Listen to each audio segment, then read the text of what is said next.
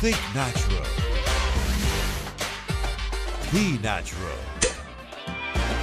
Drink natural.